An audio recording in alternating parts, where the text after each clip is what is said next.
Dashia D. And it's JStan. And welcome back to In Retrospect Podcast, where we look beyond the surface to find understanding. Bring you laughs, knowledge, and culture. So sit back, relax, and join the convo. Today we got a very interesting topic. It's more like guy talk versus girl talk, or girl talk versus guy talk. Don't want any issues with anybody saying, oh, we first. It's all good. It's all love. We ain't even starting it. Relax. Let me stop. That's probably not the best way to start. But anywho, we're gonna let Probably our guests we're gonna let our guests introduce themselves, and we're gonna start with Cam, then followed by Alex, and lastly finish with Robert. I'm Cam Scott, currently in Boston, Massachusetts, but I'm from Charleston, South Carolina, a little tiny town, representing for the country folks. I'm a data analyst and a software developer for an alternative high school. I also am a endometriosis victim, I guess. So I am advocating for women who are battling with reproductive challenges. And so you can follow even with endo. And that's where you'll find me advocating and sharing resources for women like me.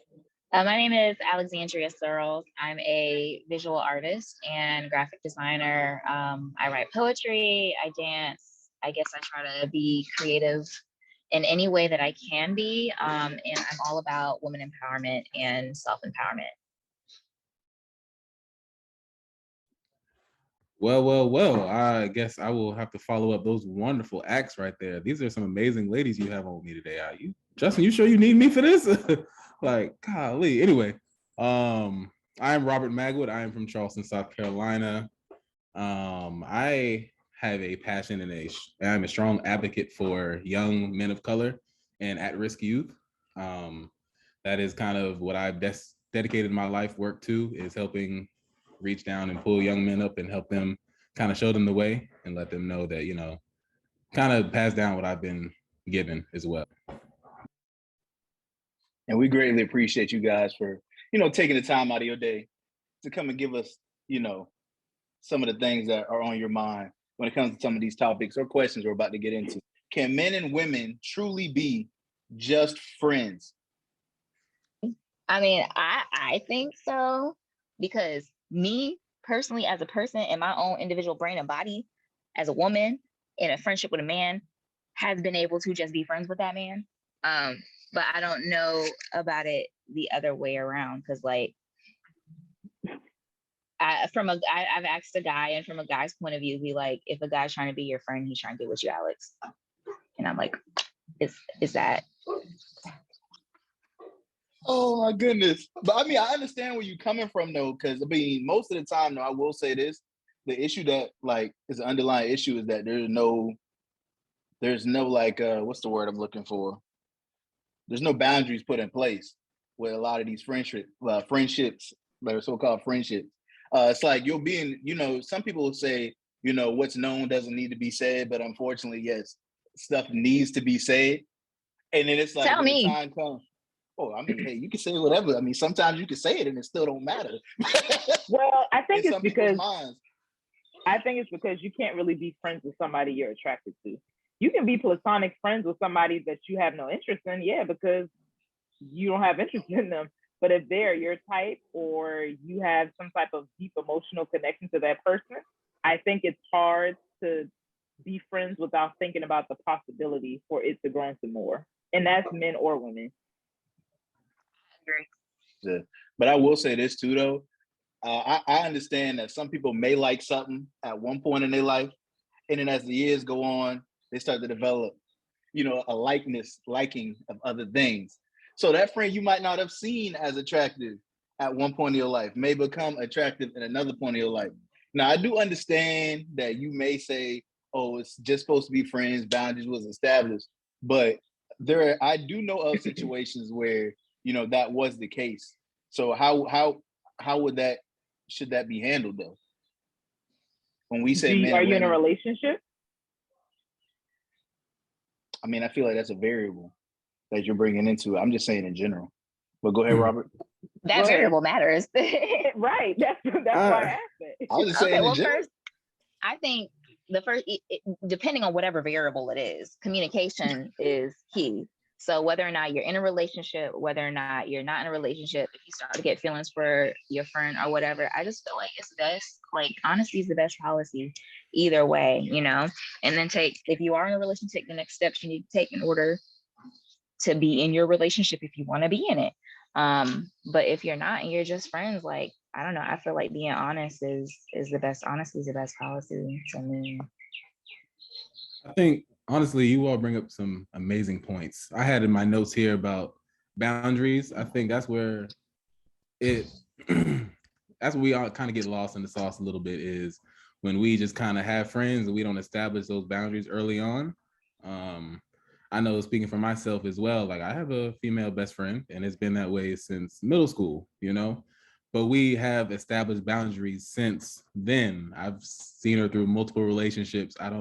We don't text past a certain time. We don't talk on the phone. Like, she doesn't leave the room to talk to me like if I FaceTime her, she will sit right next to her husband and answer the phone, and I'll say what I have to say in front of him. Like there's and like Cam spoke to about having emotional intelligence and maturity. If you know that there's a certain level of, you all, like, I kind of added good pieces to this, a certain level of attraction, then maybe we don't need to just fake like we can just be friends if I know that can't be the case. So I think more times than not, it can't happen just because somebody's gonna have an ulterior motive, but it definitely can be done. So that's my little 2 cents. I think in conjunction with the boundaries, the person who finds the friend attractive and they want more, they need to be transparent about that. Because I personally have experienced having someone who I thought was just my friend and that's it, and then they try to be slick. Long story short. What do you mean by slick? I don't think he watches this. So last year, I was cool with this guy. Like, that's it. Just cool, no flirting, no nothing. And then I went through a breakup from a long-term relationship. This person was in town for a work assignment. Why y'all making the faces, first of all? This person was in town for a work assignment and we were going to hang out. That's it. But during the time of the breakup, he so happened to be in town. And so he called and I was like, yeah, I have to cancel because I just had this blow up with my now ex. And so he was like, oh, so y'all done? Let's pause. If your friend tells you that they're going through a breakup from a long-term relationship, you would show some level of empathy. He didn't. It was like, oh, so my turn now. Like, that's how it felt. And then after that, a few days later, which I think I already told you this, Justin, he texted me 1 o'clock in the morning. What are you doing? Sir, I'm going to sleep. Like, that's what I'm doing. And he was like, well, I thought you could come over and do what? This Negro said paint. I said, you wanted to play Picasso at 1 o'clock in the morning? You want to paint? So, what was he trying to paint? Right. A canvas. And on what? A canvas. He was trying to paint a expert. I'm an expert on painting. He ain't talking about no supplies or nothing. But like, that's just one example of somebody who you feel like they're a genuine friend and that's all, but then they have ulterior motives because you're trying to basically slide in when I'm vulnerable. Yeah, I agree with that. Yeah. And then your tea just brought me to another thought, which is, like, as a woman, being able to have friendships with men. Like, remember I told y'all earlier that person was like, Alex, these guys were just trying to get with you or whatever. You know, I'm kind of oblivious, so I don't always be realizing it. But, you know, when you feel like you have a genuine friendship with someone and you feel like I can feel safe in this friendship, and then eventually you realize, oh, this whole time they had ulterior motives, or, you know, they were trying to manipulate me, then it's like, okay, you know, it's just not fair. Like, as I can't have just male friends without wondering if y'all are trying to have sex with me at the end of the day. And so right. I think that's something that adds into that factor as well. But I do think it's possible. Like, I'm an optimist. I think it's possible. I wanted to add that, like, I've never had anyone kind of waiting in the reserves, masking themselves as a friend. I think, right, there may be someone I've friend zoned, but it was clear in the beginning that, you know, he wanted more than a friendship. So I think that happens, right, where it's kind of like, yeah, he's cool people, but like, I'm not confiding in this person because his intentions were clear earlier on.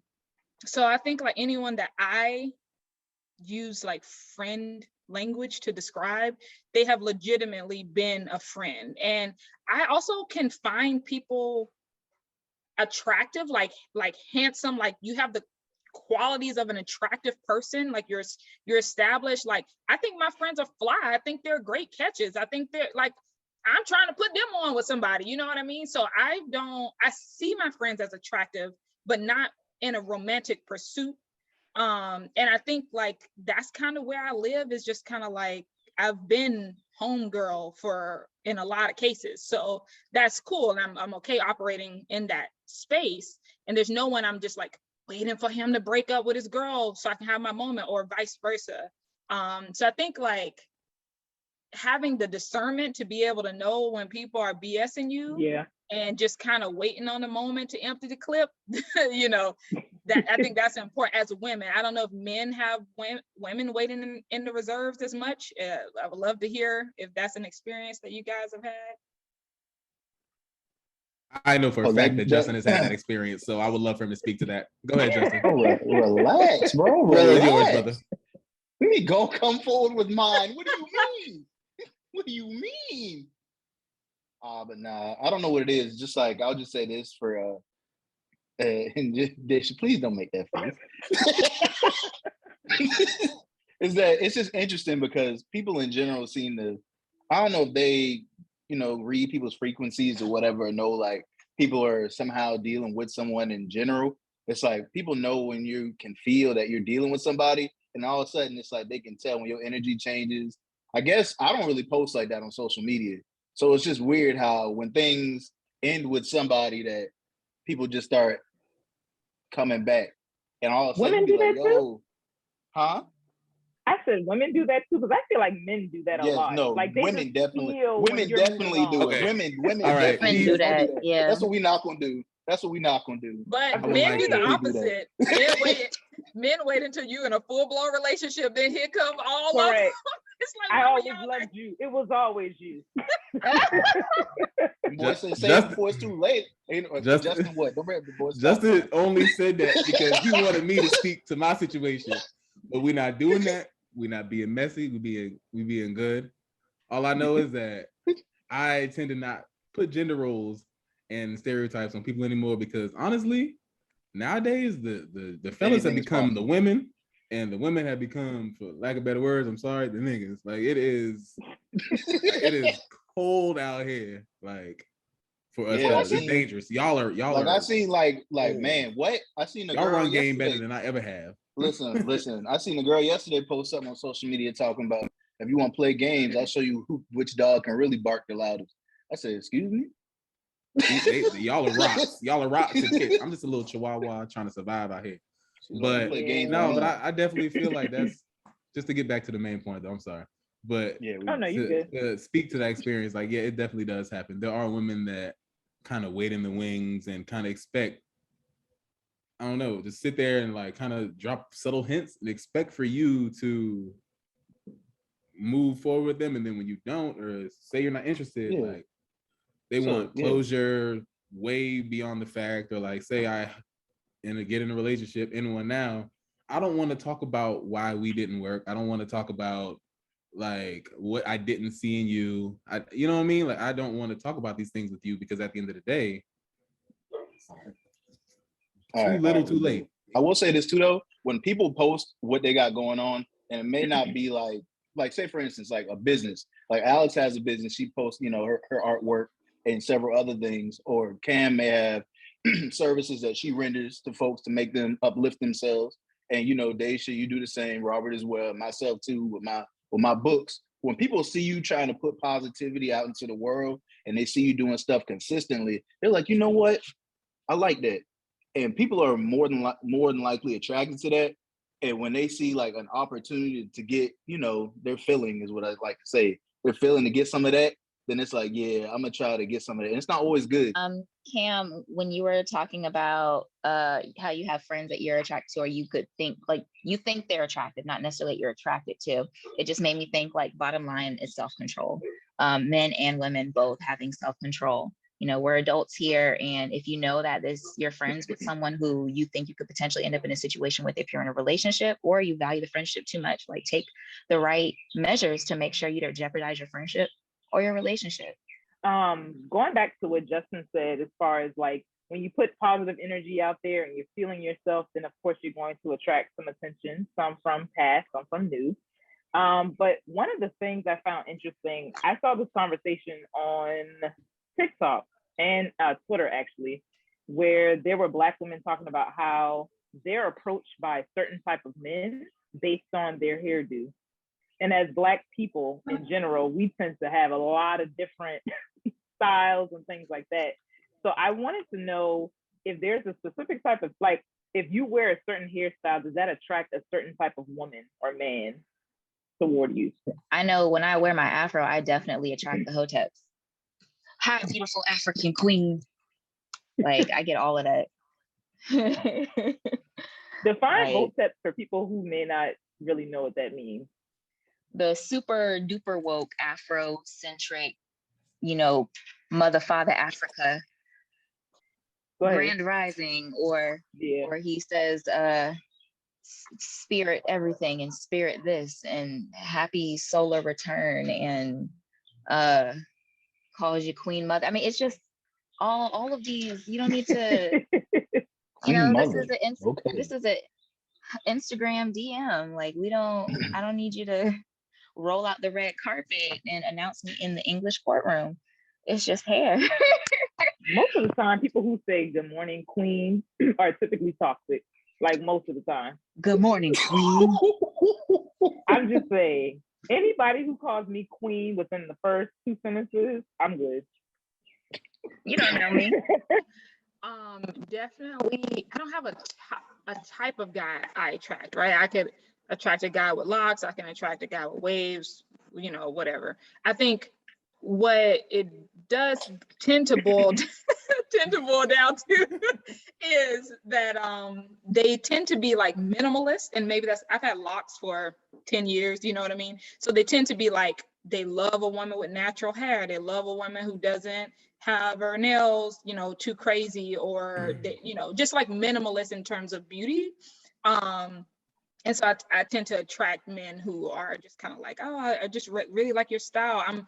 I tend to dress down a lot too. And I think locks and also dressing down is just a type of guy likes that look. But I just don't really seem to attract men who are into, oh, I hate this label, but I'm going to say high maintenance, I guess. So men who come toward me they're not looking for a high maintenance woman.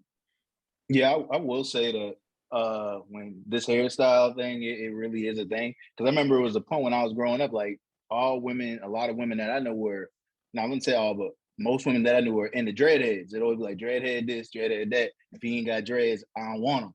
And it's like, all right, word. So people were legit growing their hair out so they could get, you know, the attention of whomever they desire.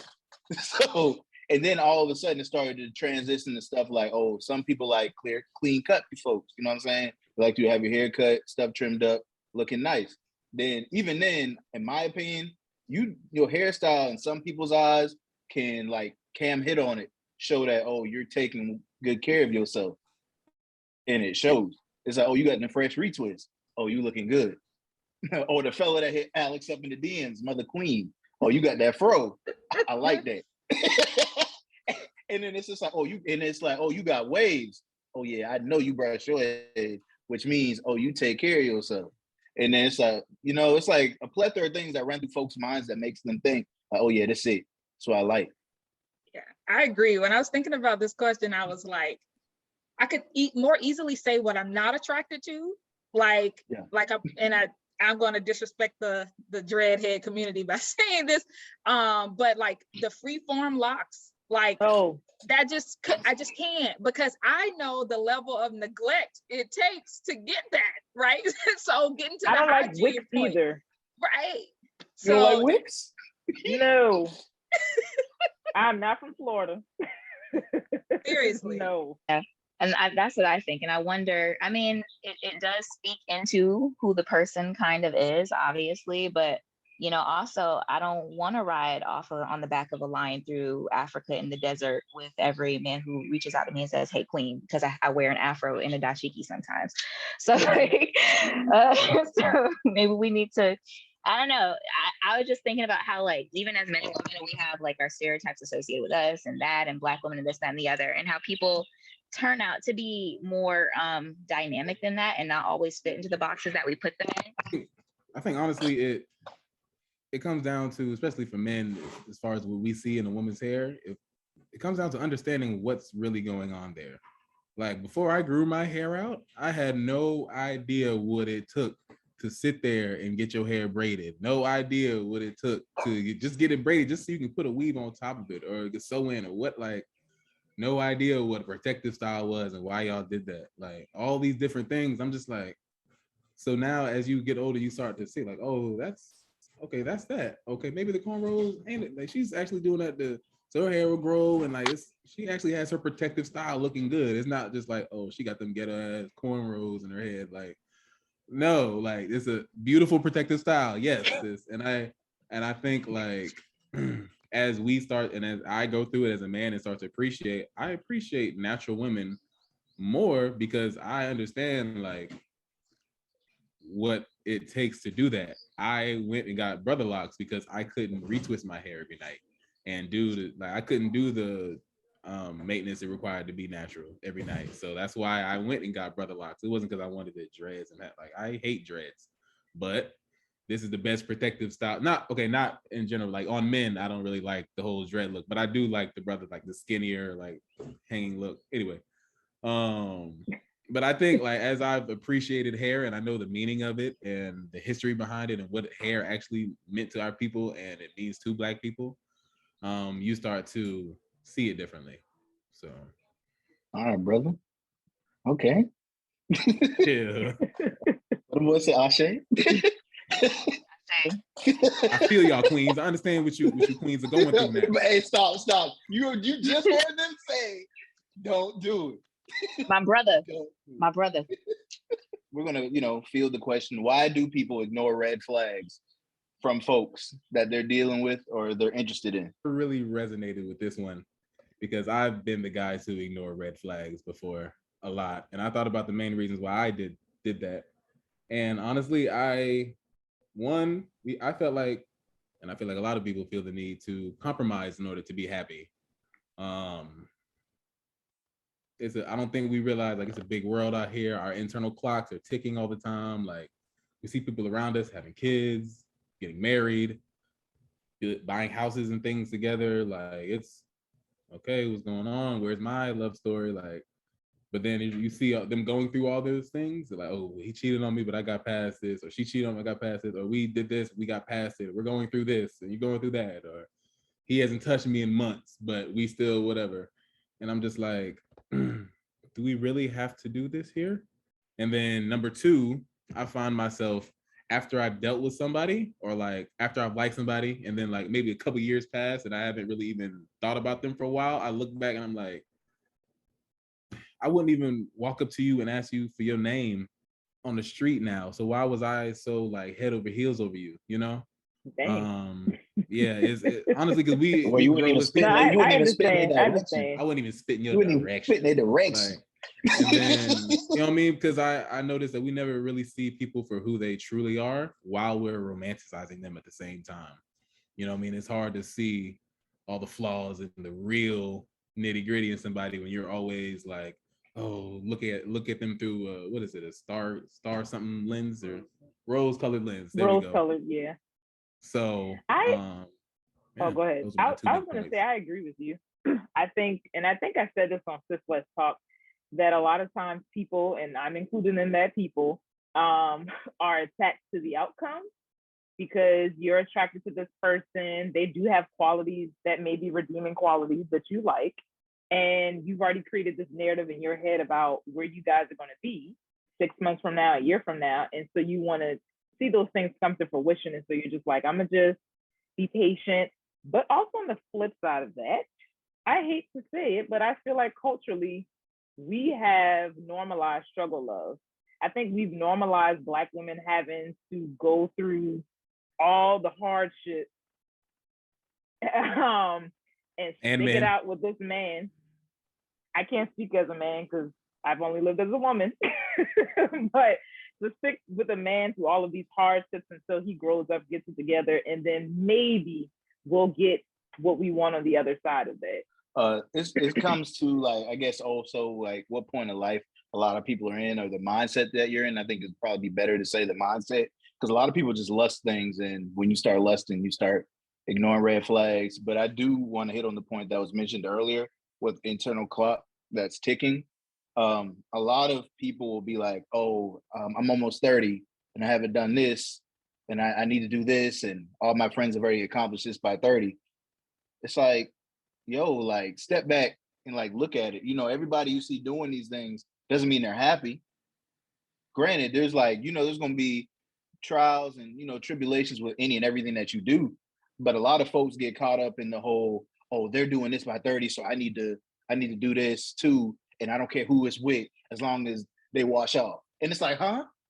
Just because they wash off, then all of a sudden they qualify. That is a very low bar, sir. So wash your ass. Listen, the ceiling is the floor, brother. Listen, brother. Well, I bet you think the same thing when you see some of these folks. I think, you know, like, if it's not something that makes you run away, then it's not a red flag. I think it is, you know, a preference that you're willing to be flexible on. And sometimes you can get in a relationship and you didn't know that something was a red flag until you start to see it happen a few times. I also think in being on the dating scene, people don't lead with their red flags, right? If I'm like, hey, you know, right out the gate, for, you know, within the first 3 messages, I'm like, what are you looking for? Do you smoke? Do you have kids? Like, you know, what? Right. Yeah. So those are kind of like, I mean, there's more, but I kind of want to know that, boom, boom, boom. Because if you're just like, hey, I'm just trying to kick it, just trying to have fun, like, that's not what I'm looking for. Like, to me, that's a red flag. And I'm not going to explore friendship and exert energy in the direction that isn't going where I'm headed right now. If I'm looking for commitment, monogamy, you know, I don't want anyone who has children, although that's not a bad thing. That's not a red flag for everyone. I wouldn't even say it's a red flag, it's a preference. I think if it were the right conditions, then it would be something that I'd be open to. So I think there's certain things that are like a hard no, like, you have a domestic violence history, like, hell no, right? but then there's other things where it's like, I don't know, you don't like wash your dishes right after you eat. Like, I don't know, that's not like a red flag for me. So I think you have to just think about what is like make or break. And I guess to get to the heart of the question, I think this was definitely already said, but yeah, it's the being in love with the idea of someone and not the reality of what they bring or what they lack. Cam talking about what is the make or break, what are the levels of the red flags that you'll not accept. Like, okay, you have some dirty dishes, you're not a hoarder, but you left, you know, you're a little messy, versus, oh, I'm sitting right next to you and I see you liking a bunch of other females' pictures on Instagram and stuff like that. And so then that begs the question, like, okay, am I so in love with these ideas of who I think you could be or what our relationship could be? Or do I have a self-worth problem? Do I have a self-confidence problem? Am I lacking in areas of being able to speak up for myself? And do I know what I want? And so I think that's what's interesting about the red flag situation, because it leads to a conversation about, you know, what do you believe about yourself and what you deserve, basically.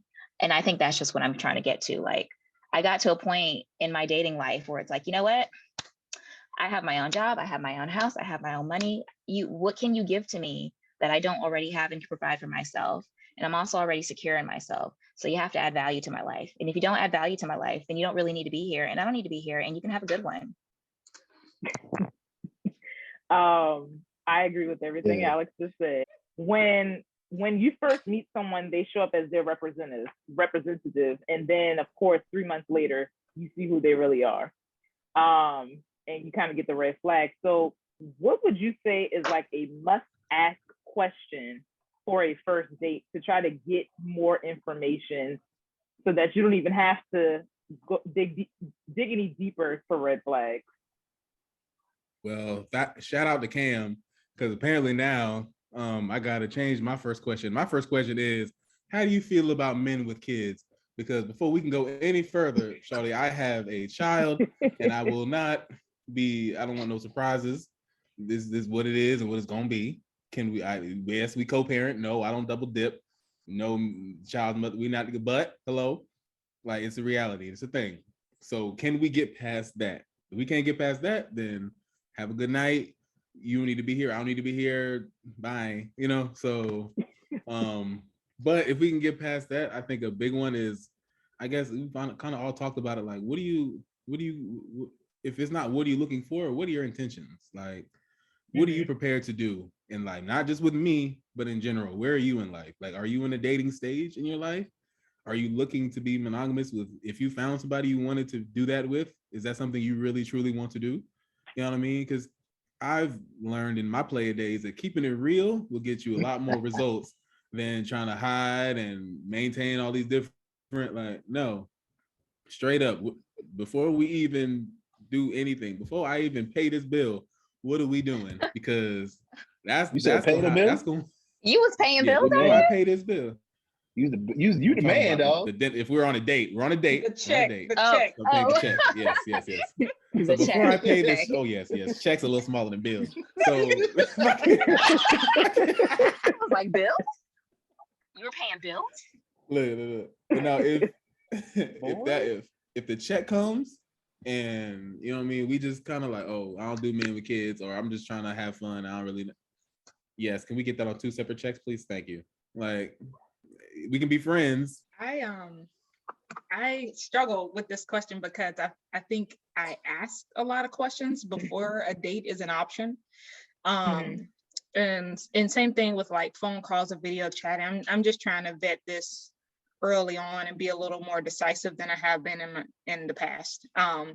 But to what Rob is saying, I respect that. If a man leads with, I have a child, I co-parent, like here is the status of that relationship and that family dynamic, that is like, yes, thank you. Like, this is what I want, right? So that things are clear. And then I have an option for how I maneuver in that relationship or that potential relationship, right? Whereas if I gotta ask you, do you got a child? And then I found out, like, that's a little bizarre. So yeah. Especially when children, like, it's a meaningful part of your life that it just, to exclude it means that you're excluding other things. And I don't know, it's a red flag. But I don't know, I guess I would ask, like, by the time I would get to a date, I would ask about like family values.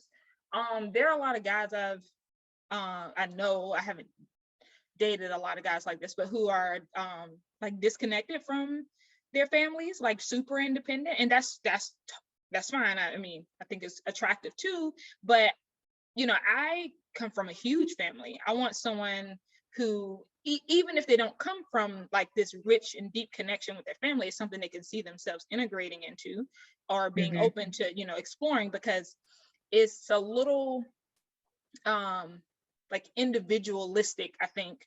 And I want someone who values me as a like co-pilot. Oh, this is a good point. A good segue into my next point. Just recently asked the guy what was he looking for, and he gave this like really eloquent, great answer. The very last thing he said is like, a woman who is submissive and will make a home. And I was like,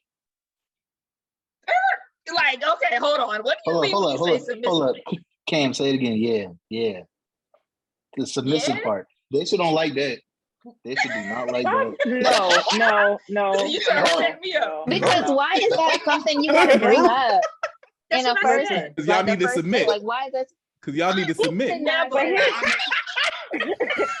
the issue. Y'all Here's just trying the to get a issue. reaction out of The us, men, basically. the men Yeah, who say yeah. that they want someone who's submissive, typically they need their manlyhood to be validated. Sir, if There you don't we feel like go. a man without me, I can't do that for you. Didn't have to say that. Conditions. Yeah. Right. You They- shouldn't have to they- say it.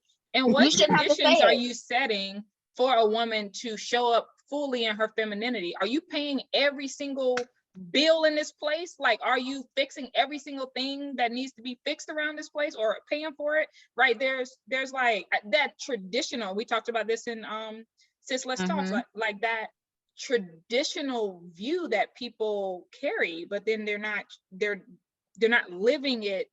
Like, they want pieces of the tradition, but not all of it, right? They want that title, they want that respect, they want to be treated in a certain way without doing the things to get there. Like, you can't say, oh, submission, you need to submit, but are you a real man? Yeah, I think also you got to account for, it does matter if you show up, because there are a lot of instances where people think everything has to be monetary, you have to pay this, pay that, but showing up matters just as much. Like, if somebody else has something, if your significant other has something going on, and it's like, hey, I need you here, you ducking and dodging, like, yo, I got to handle me. I got this over here. I need to handle this. You knew about this. So it's just like, showing up matters. Yeah. It's just like, if they need you to come Yeah. to their family thing and you sitting here like, yo, I got to work. And it's like, but if you move stuff around, all of a sudden you can go. And it's like, so that matters. But, you know, a lot of people don't want to do none of that stuff that we mentioned, including bills, because bills is, you know, what Robert said? But it's not even just it's not even just it's not even just monetarily, like you said, Justin. It's about being there, it's about support, it's about emotional support, it's about feeling safe, it's about feeling protected. It's like, can you be there for me emotionally? Can we be in a partnership? That, like, people, I feel like that whole conversation about, oh, women just want men to pay their bills and men just want this, it's really women are not wallets. Okay, we want the emotional things. That whole, what do you bring to the table conversation, and men think all they need to bring is their bank account. No, we want the whole package. We want security, and not just monetarily security, because a lot of us have our own money, and statistically more women have degrees than men. But we want that emotional support. I mean, maybe one day we'll get something. But yeah, Yeah. I'm sorry, I'm almost done. I think it's a juvenile conversation, to be honest, in regards to that whole, what do you bring to the table? Are you going to pay my bills? Because people who are talking and thinking like that do not have a mature mentality to the point where they're really thinking about, how can we actually have a successful relationship? Like, I'm actually interested in being in a long-term potential marriage situation with somebody. They're not thinking like that. They're thinking about things and tangible things, and what can I get from you, rather than what can we give to each other. Yeah, I want to be challenged. Like, I want my ambitions to. Hold up now. You said you want to be challenged. Now, yeah. I want you to elaborate on that, because I want nobody. I challenge you to submit. I think, you know, I guess this goes to like intellectual stimulation. It's like, I want my, you know, my belief systems, like the things I guess put out there, the things I know, like, I'm okay with being challenged. I'm okay with having like being in opposition and having like a productive conversation that feels mature and gets us to like a higher level of enlightenment. I enjoy that in a relationship. And I feel like if I'm seen as like submissive, maybe it's just me and the ego thing, but it just like equates to like subordination, or insubordination. But it just like feels like I'm lesser than, and I want to be a thought partner. I want to like all my ambitions and his ambitions, like, let's put them together and like, let's like catalyze this thing together. So I don't know. To me, it just feels like to be submissive means like Like shut up Give and up like look yourself. pretty over there, right? Like Oh, don't shoot. like don't, I don't know, cook me some dinner. It's like, I don't know, like we're just so much more powerful than that. I would honestly, I know I've been funny, but I was about to agree with just the last part that she was saying about it's not honestly about the woman submitting to the man, it's about two people submitting to each other, about how it's a partnership, not just one person leading another. You know what I mean? And then some people do like a woman who is just submissive and somebody that they can just train and, you know, use like a little pet or Dang, something like dog. that. Some men Dang. need to feel that sense of empowerment to validate their manhood. Like Daisha said, like some men need to feel that. Other men They should. don't. Oh. Like What? I don't Good need. I don't need to like have a puppy submit to me to make me feel like I'm making good decisions. Like Cam said, I want to be challenged. Like I want to have intellectual conversations in order to reach a higher level of enlightenment and work through things. Like I don't want to just be able to puff my chest out and say something to you and you'd be like, yes, sir. Like, no, fight back. You know what I mean? Like you are. He doesn't mean that. He doesn't mean. I mean, yeah, I don't know. Anyway, I truly mean didn't that. have to I explain that. truly mean that. Like, not fight back in the sense of we, you know, being domestic and nothing. Have a but backbone. That's what you have mean. a backbone because it's like I don't know. Like some people want a strong partner. This is a life journey. I need a partner. I don't need another person. But have a voice in the relationship, not like a voice. It's a lot of life is a lot of stress to have to make all these decisions on your own and do all like no. It helps to have another input. Put your heads together and figure some things out as opposed to we're gonna do it this way. This is how it's gonna be. Like right. no. Right. I agree. I was gonna add, also? so I'm gonna move away from submission. I agree with what y'all have said about it. I think personally, I like to replace submission with compromise because at the end of the day, that's really what it is. So moving on, Justin, you can push your mouth all you want. Like Cam, I like to take time to get to know you a little bit before we go on a first date. So 2 questions that I like to ask on a first date would be, what lesson did you learn from your last relationship? But the most important question I like to ask guys that throw them off is, what did your parents teach you about love? I ask that because it tells you a lot about family dynamics. It tells you a lot about their relationships with their parents, how they view their parents' relationship, whether healthy or toxic. And then it shows you what they think is acceptable. Because 9 times out of 10, the way that they've seen their father treat their mother, not saying they're always going to follow in those footsteps, but a lot of times they seem to follow in his footsteps, good or bad. You ain't even get the appetizers yet, and you getting hit with them questions. I mean, but here's the thing though, like Cam, I don't like shallow conversation. I like a good balance. I don't really care what your favorite chip flavor is. That's not gonna help me get to know you. Like, I like lighthearted conversation. We can talk about music, culture, but then also hit me with some societal things, make me think. If we're just talking about what's your favorite color, what's your favorite animal, sir? Did your daddy love your mama? But you don't have to frame it like that. Like, I just think it makes people think. And when I've asked men that, they actually appreciate it. They feel like I'm picking their brain versus just being like surfacey. So I will say I really do like that. I like that. Go ahead, Rob. I was about to just real quick. I really do like that because I frame how I want to be loved by a woman and how I want to love a woman based off of my parents' relationship. Now, I guess I will say I'm that 1 out of 10 because what I saw out of my father. Now, my parents are still together. They're married. I don't want to talk about, too much because somebody might find it. But like, I will say that the way that my father expressed himself and the way that he loved my mother and the way my parents did their marriage, I don't want that to be the way that I want to do things. And me and my mother are very close, and she's let me know how certain things that my father did and didn't do, how it hurt her and how it affected her, and how like, okay, yeah, he buys these gifts, but I want this and he's doing this.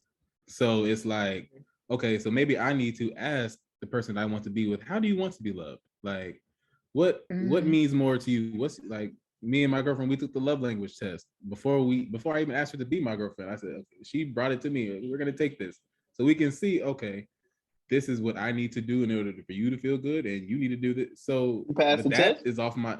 Yes, we're very compatible. But clearly, I still asked her, right? But no, like I based that off of my parents' relationship and me not wanting to continue that cycle and put another young woman to where she's at the age my mother is, looking back, wishing she had done this, that, and the third, or kind of in a place of loneliness at times. And this is a whole bunch of things that I don't necessarily want to deal with in my marriage, in my life, and I don't want to put my woman through.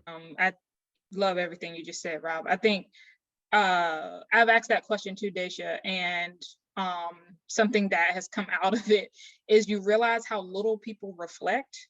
And and so if you haven't thought of, if you Yes. can't pinpoint what you did wrong in that relationship, and it doesn't have to be, oh, you cheated, it can be some, if people, I've been given answers that still put the blame on their ex, kind of like, oh, I was too nice in that relationship. And it's like, what? Like, I don't know, like, let's talk about that a little bit more. Like, what did, and at this point, I don't want to be a therapist and try to figure out what happened there. I think you have to do the work. And another good question is, like, what are you unpacking these days? Like, what part of your life, like, are you thinking about? What's keeping you up at night? Because sometimes there's like things that are on people's mind. Like, at one point I was like really gung-ho about starting this program that I hope to be a 501c3. So that's what's keeping me up at night. That got me really excited. I want to talk about transforming education for Black and brown students. I want to talk about what that looks like outside of the classroom. I want to talk about, Malcolm X Park being closed down and kids not having green space right here in my neighborhood. I want to talk about those things. And so if I can get a sense of what you're passionate about, that just lets me know what you're putting your energy into, or where you may see yourself in 2 or 3 years down the road. And it doesn't have to be as like, what is your 5-year plan, but just like, what are the things that get you going? And maybe it's not mapped out in a 5-year plan, but like, if I'm fired up after asking you that question, like, that says a lot about like your ambition and what you're thinking about and how you're presenting it to other people.